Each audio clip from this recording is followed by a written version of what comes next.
नमस्कार, नागपूर्ण किचनमध्ये आपले स्वागत आहे। आज मी तुम्हाला कैरीचे पन्ह करून दाखवणार आहे, जे शरीराला खूप पौष्टिक आहे आणि हेल्दी पण आहे। त्याच्यासाठी मी हे घेतलेले बाजारात ही अशी छान मला कैरी मिळाली आहे आणि ती कैरी अशी जास्त नरमही नसावी आणि कडकही नसावी, याचं पन्ह छान होईल। आता ही मी तुम्हाला त्याच्यासाठी लागणारे साहित्य हे आहे। हा पुदिना पण मला ताजा मिळाले पुदिना, त्यासाठी मी हे जिरे पावडर भाजून घेतलेली आहे, हे साधं मीठ आहे, काळी मिरी पावडर आणि हा मी थोडा चाट मसाला घेतला आहे, आपलं हे काळे मीठ हे पण घेतलेलं आहे। आता हे प्रथम मी आपल्याला कैरी कशी धुवायची ती मी सांगते आहे। असं कारण की त्याला चीक वगैरे लागलेला असतो ना, म्हणून जरा अशी हलक्या हाताने त्या धुवून घ्यायची आहे।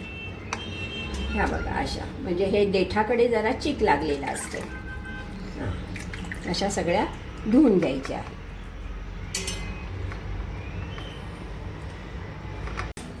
हे बघा आपण हे स्वच्छ धुवून घेतले आहे कैरी आपली, आणि त्याची आता मी साल काढताना दाखवते।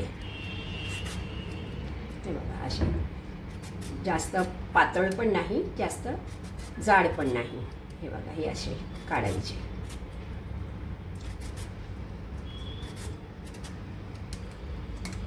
आणि हे त्याचे बाजूचं डेट सुद्धा काढायचं, नाहीतर त्याची चव जरा कडवट लागते।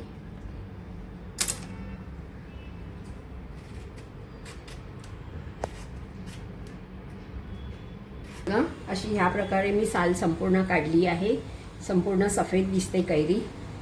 आता त्याला मी इथे कुकरमध्ये शिजवून घेणार आहे। त्याच्यामध्ये मी 1 ग्लास पाणी घालते आहे, हे बघा।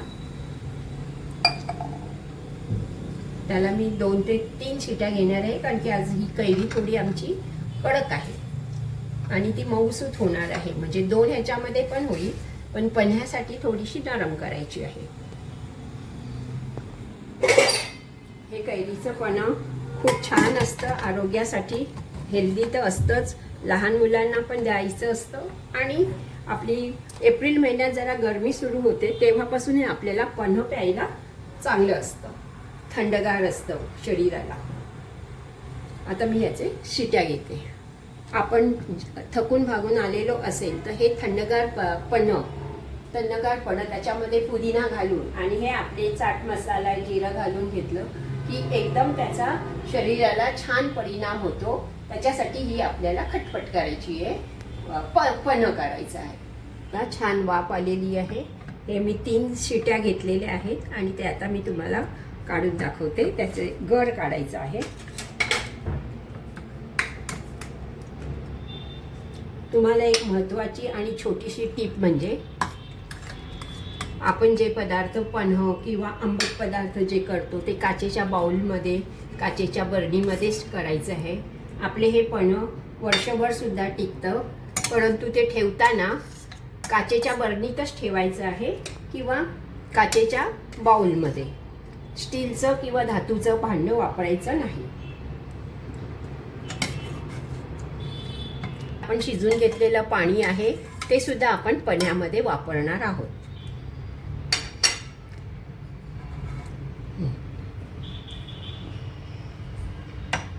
आता याचा गर काढतोय, हे बघा हे असं।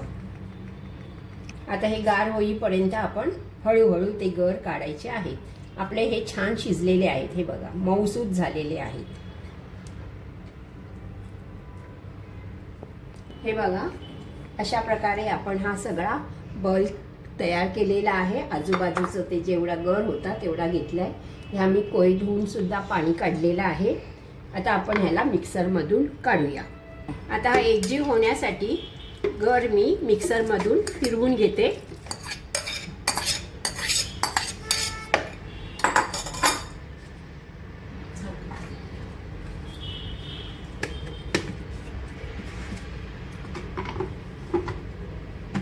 मी तो पाणी न टाकताच करते आहे, कारण की मग तो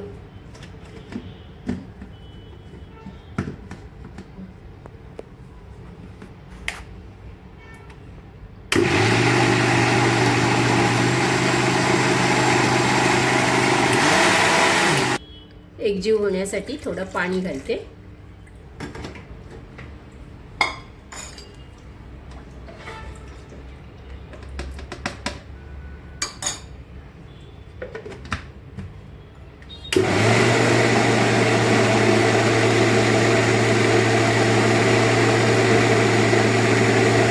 पुदिना मी वेगळ्या ह्याच्यामध्ये वाटते. आपण वाटण वाटतो ना त्या मिक्सरमध्ये, कारण की हा पुदिना आपल्या ज्यूसच्या मिक्सरमध्ये तो वाटला जाणार नाही त्याच्यासाठी. आता त्याच्यात थोडंसं मी पाणीसुद्धा टाकते. पाणी म्हणजे आपण हे गुठळ्या धुवून घेतलेले आहेत, कोय धुवून घेतलेलं पाणी आहे. वाटून घेतला आहे तो ह्याच्यामध्ये मी मिक्स करते आहे. आणि त्यातच आहे तुम्हाला हा आपला फूड कलर टाकते आहे. हे ऑप्शन आहे, तुम्हाला टाकायचं असेल तर बघा, नसेल नाही टाकलं तरी चालणार.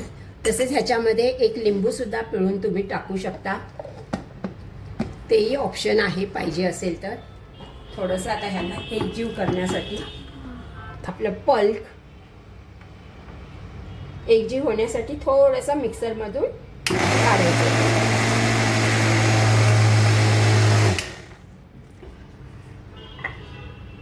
यामध्ये मी हे काळी मिरी पावडर टाकते.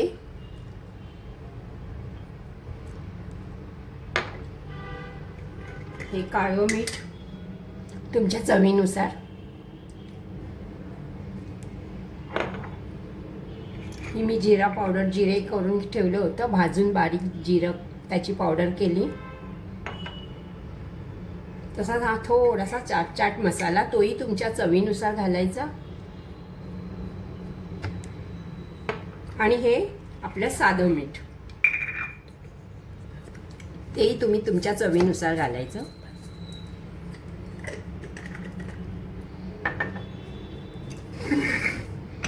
याला सुद्धा थोडंसं मिक्सरमधून काढूया.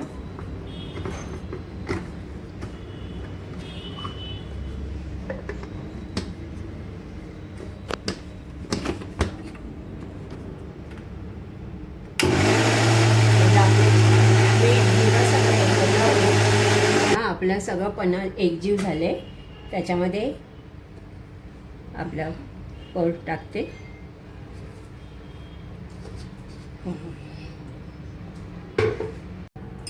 हे बघा, आपला हा असा पल्प तयार झाला आहे. आता मी तुम्हाला त्याचे सरबत करून दाखवते.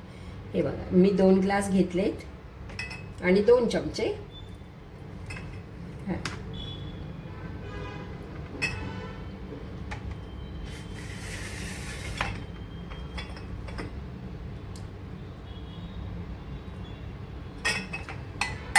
आता हा तुम्ही सुद्धा हा फ्रीजमध्ये ठेवू शकता. हे बघा, आता मी हा जो उरलेला 2-2 चमचे, मी 2 ग्लास हे करते. आता हा मी फ्रीजमध्ये सेव्ह करून ठेवणार आहे. तुम्ही सुद्धा असं ठेवू शकता. हा पल्स बरोबर 6 महिनेसुद्धा टिकतो, वर्षभरही टिकतो. आणि हा ठेवताना काचेच्या बरणीतच ठेवा, त्याच्यामुळे तो जास्त चांगला टिकेल. तुमचे पल्प घेतले, उरलेला सगळा मी बरणीत ठेवला आहे. हा मी फ्रीजमध्ये ठेवणार. आता ह्याच्यामध्ये तुम्हाला साखर मिक्स करायची आहे. साखरेच्या ऐवजी गुळाची पावडरही मिळते, तीही मिक्स करायची आहे. परंतु समजा तुम्हाला कोणाला डायबिटीस असेल तर विदाऊट शुगर किंवा विदाऊट गुळसुद्धा तुम्ही यूज करू शकता. म्हणजे डायबिटीस वाढणार नाही आणि तुम्हाला चवही लागेल छानपणे ह्याची. ह्याच्यामध्ये मी ग्लास भरून पाणी टाकते आणि ते छान हलवून घ्यायचं आहे. यामध्ये सुद्धा पाणी घालते. गूळ आणि साखर न घालता सुद्धा पेय चांगलं लागतं आणि चवही छान लागते, कारण त्याच्यामध्ये आपण चाट मसाला, जिरे हे सगळं टाकलेलं आहे मी.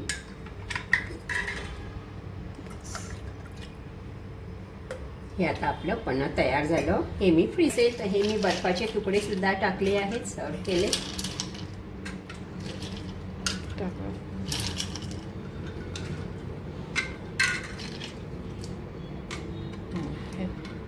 आवडले असल्यास लाईक, शेअर आणि सबस्क्राईब नक्की करा.